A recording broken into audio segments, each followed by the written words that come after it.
کندهار کې د طالبانو غونډه خپلمنځي اختلافات که په کابینه کې بدلونونه.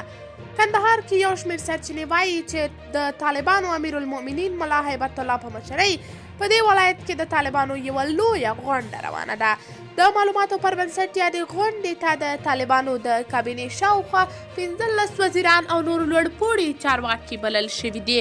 په ورته مهال BBC هم د یو شمېر سرچینو له قوله لیکلي چې د طالبانو لومړی وزیر ملا حسن اخوند مرستیال لومړی وزیر ملا عبدالغني برادر، دفاع وزیر ملا یعقوب، د کورنیو چارو وزیر سراج الدین حقانی، د پوهنې وزیر، د روغتیا وزیر، د مالیې وزیر، د سوداګرۍ وزیر، د قانونو وزیر، لوی څارنوال او ځینې نور طالب چارواکي له وړمې ورځې راهیسې په کندهار کې دي.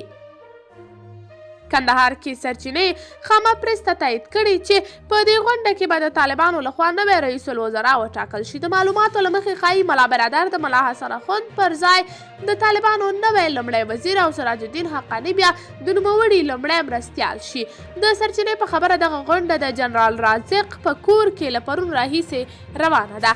د ملي امنیت پخواني رئیس رحمت الله نبیل هم د دې غونډې په اړه په خپل ټویټر پاڼه لیکلي چې په دې غونډه کې به طالب مشران په 3 موضوعاتو خبرې او پریکړې وکړي. هغه لیکلي چې طالبان غواړي خپلمنځي اختلافات د خپل مشر ملا هیبت الله په منځګړیتوب حل کړي او دغه راز غواړي د نړیوال مشروعیت لپاره په کابینې کې یو شمېر بدلونونه راولي. ښاغلي نبیل دغه راز ویلي چې ښایي شهاب الدین دلاور، عبدالحق وثیق او یو شمېر نور وزیران له دندو ګوښه هم شي. طالبانو تر اوسه په دې اړه رسنیو ته څه نه دي ویلي. د کندهار ځایي خلک وایي چې له تېرو 2 ورځو په ولایت کې سخت امنیتي تدابیر نیول شوي دي. قدرمنو لیدونکو، تاسې د دې موضوع په هکله څه نظر لرئ؟ په دې اړوند خپل نظریات راسره کمنټ کې شریک، ویډیو لایک او چینل هم درسره سبسکرایب کړئ.